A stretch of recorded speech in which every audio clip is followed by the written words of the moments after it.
আসসালামু আলাইকুম। আজকে খুবই সহজ এবং ঝটপট একটি মিষ্টি দইয়ের রেসিপি আপনাদের সাথে শেয়ার করব। মাত্র 3টা উপাদান থাকলে মিষ্টি দই বাসায় কোনো ঝামেলা ছাড়া বানিয়ে নেওয়া যায়। চলুন কিভাবে মিষ্টি দই এত সহজে বানালাম দেখে নেওয়া যাক। মিষ্টি দইয়ের জন্য এখানে 1.5 কাপ ইভাপোরেটেড মিল্ক নিলাম, মানে ঘন দুধ।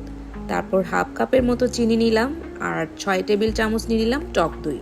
এবার ইভাপোরেটেড মিল্কটা কি একটু বলি। মিষ্টি দই বসানোর জন্য অনেকক্ষণ জাল দিয়ে তারপর আমরা দুধটাকে ঘন করে থাকি, আর ইভাপোরেটেড মিল্কটা হচ্ছে সেই ঘন দুধটাই। এখানে এমন ক্যানে করে সেল করে থাকে।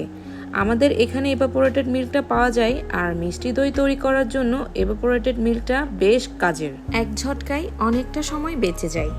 এবার প্রথমেই টক দইটা একটা চামচ দিয়ে ভালো করে ফেটিয়ে নিচ্ছি, যাতে করে স্মুথ একটা টেক্সচার পাওয়া যায়। অনেক সময় টক দইয়ে এক্সট্রা পানি থাকে, আর এই জন্য একটা ছাঁকনিতে টক দইটা রেখে দিলে 3-4 মিনিটের জন্য এক্সট্রা পানিটা খুব সুন্দরভাবে ঝরে যায়, আর এতে করে মিষ্টি দইটা খুব সুন্দরভাবে সেট হয়। এবার টক দইটা এভাবে স্মুথভাবে ফেটিয়ে নেওয়ার পরে আমি অল্প অল্প করে চিনি দিয়ে টক দইয়ের সাথে আবারও মিক্স করে নিচ্ছি।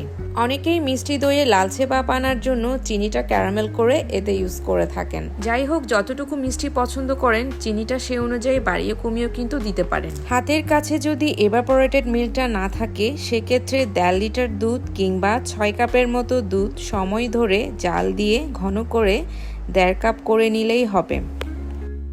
এই পর্যায়ে দুধটা নর্মাল টেম্পারেচারে রেখে টক দই আর চিনির মিশ্রণটা আস্তে আস্তে করে একটা হ্যান্ড উইক্স দিয়ে এভাবে মিশিয়ে নিতে হবে। সব টক দই একসাথে না দিয়ে এভাবে অল্প অল্প করে মিশিয়ে নেওয়ার চেষ্টা করবেন। আর দুধে টক দইটা ভালোভাবে মিশিয়ে নিতে হবে, যাতে টক দইয়ের এক্সট্রা দলা ভাবটা না থাকে। সব কিছু ভালো করে মিক্স করে নেওয়ার পরে ঘনত্বটা দেখতেই পাচ্ছেন, ঠিক এমনটা হবে। এবার এমন একটি ওভেন প্রুফ বাটিতে মিষ্টি দইটি তৈরি করছি। আপনারা আপনাদের পছন্দ মতো যে কোনো ওভেন প্রুফ বাটিতে মিষ্টি দইটি তৈরি করে নিতে পারেন। এবার দুধের মিশ্রণটা সম্পূর্ণ এতে দিয়ে দিলাম, আর মিষ্টি দইটা তৈরি করে দেখাবো ওভেনে, তাই 10 মিনিট আগে থেকে ওভেন আমি প্রিহিট করে রেখেছিলাম 400 ডিগ্রি ফারেনহাইটে।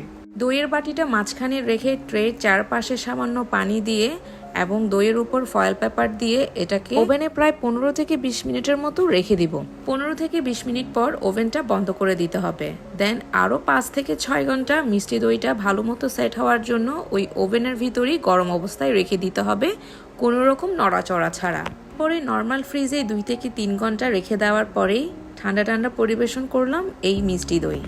একইভাবে আপনারা এই মিষ্টি দই চুলায় তৈরি করলে একটা হাঁড়িতে পরিমাণ মতো পানি দিয়ে পানিটা গরম হয়ে এলে এতে মাঝখানে একটা স্ট্যান্ড দিয়ে দইয়ের বাটিটা বসিয়ে চুলার আঁচ লো টু মিডিয়ামে রেখে 20 থেকে 30 মিনিট হিট দেওয়ার পরে ওই গরম অবস্থায় 4 থেকে 5 ঘন্টা কোনো রকম নাড়াচাড়া ছাড়া রেখে দিলেও মিষ্টি দই খুব সুন্দরভাবে বসে যাবে। আজকের এই ঝটপট রেসিপিটা কেমন লেগেছে জানাবেন। ভালো লেগে থাকলে আমার চ্যানেলে একটি সাবস্ক্রাইব করতে ভুলবেন না।